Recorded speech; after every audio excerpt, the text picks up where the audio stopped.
Hello and welcome to an episode of Historically Marked. I am Jason in Dyess, Arkansas, where Johnny Cash grew up, and this is definitely the spot if you want to go see his boyhood home, which I'll be going into, and I'm going to be taking the tour. I'm going to be going into the administrative building, plus the building behind me, which is the visitor center, and then I'm going to hop on the tour. So if you want to learn something about the man in black, here we go.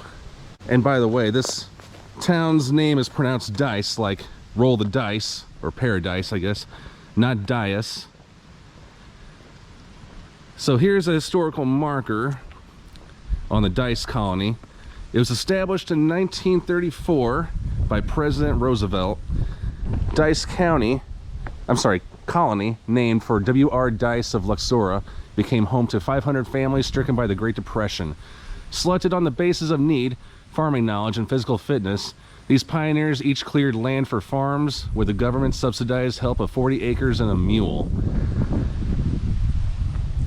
Now, Eleanor Roosevelt was literally here in this town, I want to say a few years later, and 2,500 people reportedly showed up to hear her speak. FDR was not here, but that is, again, the administrative building, and it is also known as the Dyess Town Hall.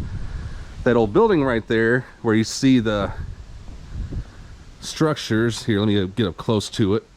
Okay, so the skeletons remain of this old building, but it was known as the co-op store, trading post, the big store. But this building carried everything colonist families needed. It burned in June 1957.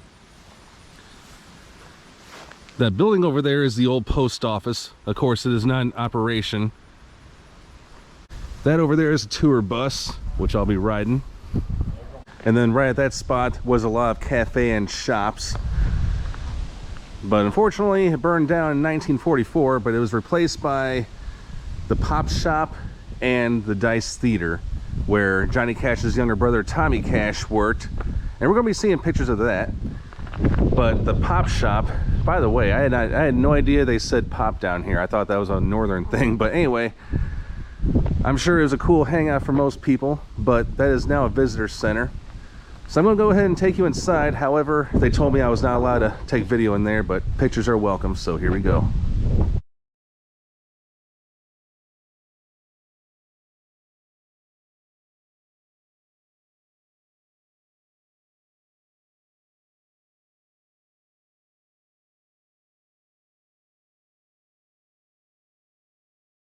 And then that is the administrative building, or Dyess Town Hall, and there is a museum in there. There's a guy that can show you around. It's not just about Johnny Cash, but the whole town of Dyess, about how it was a rural and I don't want to say poor, but there was a lot of struggling families that were definitely relying on their income on cotton. So here's the administrative building, and yeah, this is actually the city hall right here, and this is pretty much a museum. Lots of sea. Now, Dyess High School existed from 1940 to 1970, and then that was 1970 was when it was consolidated. But these are all the senior class photos. This is the most recent. And then this is the class of 1950. Johnny Cash was the class of 1950. This is his yearbook photo. This is pretty much how his face, how we all know him. But yes, he did graduate from Dyess High School in 1950, and the school, which is seen right there, does not exist anymore. It actually burned down and sometime in the early 1960s. It was replaced, but it was not used that long as a high school. It is now, I believe, a community center. And then here's some more. His sister and brother are pictured in these two, but the tour guide also pointed out that this is Gene Williams. He was a guy that represented Sun Studios in Memphis, and he graduated as part of the senior class in 1956, but he did help promote Johnny Cash's career, as well as others like Roy Orbison, Elvis, other big names. So these two rooms talk about the community of Dyess, and that is a big, big cotton bale, because cotton is a big industry here in Dyess as well as the whole region. But in the room across the hallway is one dedicated to Johnny Cash and the Cash family. Very personal look into his family. Like, I forgot that Johnny Cash was one of 7 children, and he evidently was the middle. If you saw the movie Walk the Line, you probably know what happened to Johnny's older brother, who he shared a bed with. But of course, I'm not going to go into detail about what happened, but you're just going to have to see the movie. He was 14 years old when that tragic accident happened. At a very early age, I was very aware that I was part of nature, that I sprang from the soil. Here's a little slideshow. Tommy Cash, that was his youngest brother. And as much as I hate to say it, but it is kind of easy to forget that Johnny Cash did serve his country in the Air Force in Germany. And this is his picture. It says here, the beer and the wurst were wonderful, but I was dying to be back in the South. What about the sauerkraut? Or whatever German food, Lebkuchen. This is his Air Force trunk. The lyrics to 5 Feet High and Rising, really good song. Pickin' Time. This was the pillow that Johnny Cash and his brother Jack slept on, and he reportedly treasured it for the rest of his life. His scout card. And I didn't know Johnny Cash was a member of the Scout Troop 34. Wow. Prom program. Wonder who his date was if he had one. But yeah, that was his prom program right there. His address book, or a black book, I guess. I guess back then they didn't call them black books, but it's from the Great Smoky Mountains National Park, interestingly. He kept that over the years, and it was acquired by Johnny Cash while on the Dyess High School senior class trip. Cool. This letter was written by Johnny Cash to his daughter Roseanne in Christmas of 2000. And that was when he referred to his high school annual in a note to his daughter as one of his prized possessions. This is his senior class yearbook. Okay, that's Johnny's senior photo. He was the vice president of his class. Be a live wire, then he won't get stepped on. That was the quote next to his name. He only attended one high school reunion here in Dyess, and that was his 40-year one. And June Carter Cash, his wife, went with him. And that was in 1990.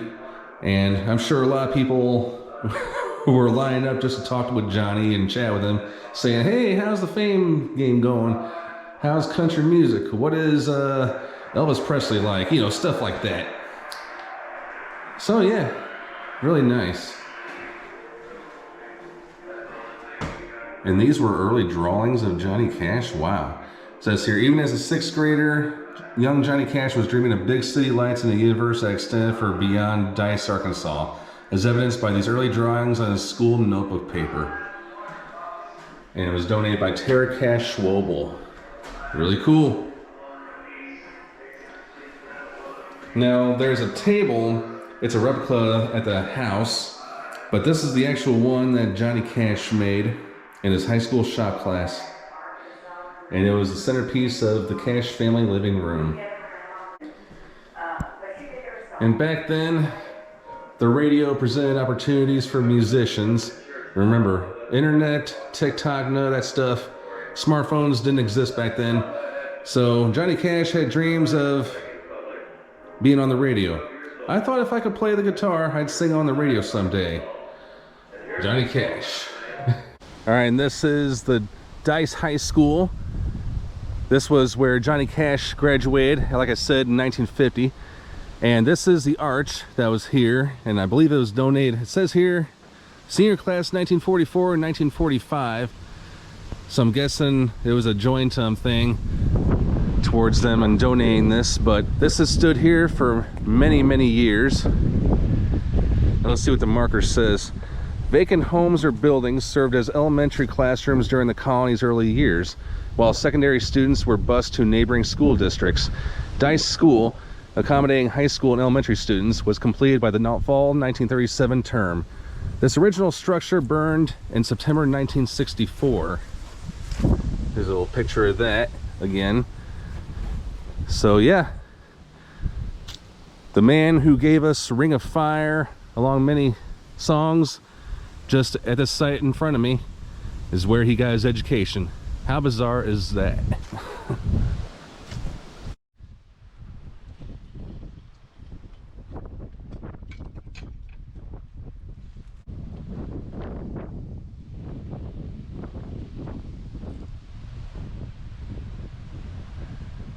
Alright, so the house is completely surrounded by a fence and it is locked. I mean, the tour guides only have the locks, but, or I'm sorry, the keys. So this big parking lot that you see close to the area, this was once a festival. There's no name, but it was mostly just a country western blues folk festival that was put together to raise funds for keeping this house and the museum alive here in Dyess. And unfortunately, the events of what happened the last 2 years have put it on hold. And unfortunately, I think it was the tour guide said either the county or the state has kept them from doing that. But this is where people come to hear music, just outside Johnny Cash's house.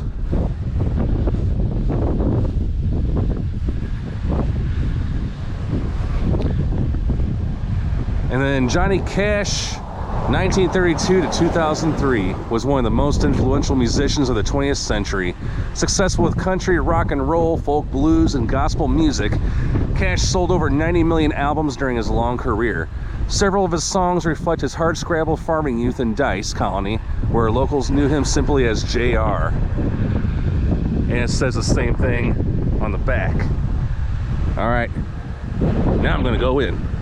All right, so this is indeed the house that Johnny Cash and his family lived in. And I apologize for the wind. Now, according to the tour guide, everything has been restored. Now, there are some replicas here and there.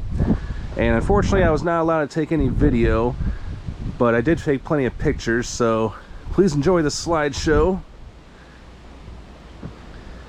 as I go into Johnny Cash's boyhood home. Here we go.